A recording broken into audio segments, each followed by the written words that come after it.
Pernah gak sih, kamu lagi duduk sendiri, tiba-tiba ngerasa aneh? Semua berjalan seperti biasa, tugas selesai, kerjaan beres, orang-orang di sekitar juga baik-baik aja. Tapi ada rasa kosong, kayak kamu udah capek, tapi nggak tahu capek karena apa. Kamu pengen istirahat, tapi nggak tahu dari apa. Kamu scroll media sosial sampai larut malam, padahal nggak ada yang kamu cari. Kamu buka chat orang, ngetik sesuatu, terus dihapus lagi. Kamu lihat cermin dan ngerasa asing sama orang yang ada di sana. Ini bukan soal lagi sedih, bukan juga soal trauma. Kadang, hidup cuma terasa datar, nggak salah, nggak benar, tapi nggak ada rasa. Dan anehnya, ini sering terjadi justru saat hidup kita kelihatan baik-baik saja. Mungkin itu karena kita hidup dengan begitu banyak tuntutan, tapi sedikit sekali pertanyaan. Kita disuruh semangat, produktif, bergerak terus, tapi nggak pernah diajak untuk diam dan jujur sama diri sendiri.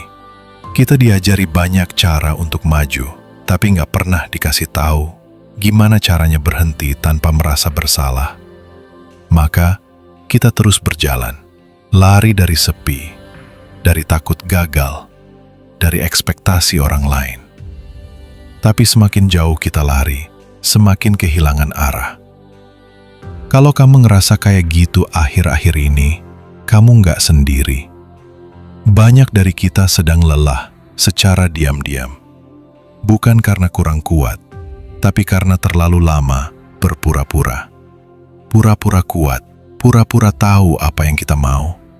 Pura-pura bahagia, padahal bahkan kita lupa bahagia itu rasanya kayak apa. Mungkin sekarang waktunya berhenti sebentar. Tutup semua tab yang terbuka di kepala, tarik napas, dan tanya pelan-pelan ke diri sendiri. Apa sih yang sebenarnya aku cari dari semua ini? Kalau jawabannya belum ada, itu nggak apa-apa.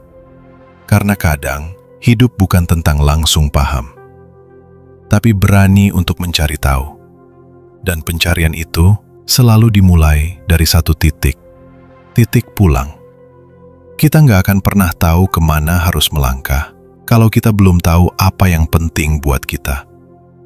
Bukan dunia yang harus kamu kejar, tapi dirimu sendiri yang perlu kamu temukan. Jadi, kalau kamu ngerasa hilang arah, mungkin itu bukan akhir, tapi tanda bahwa sudah saatnya kamu pulang ke dalam, ke diri, ke titikmu sendiri.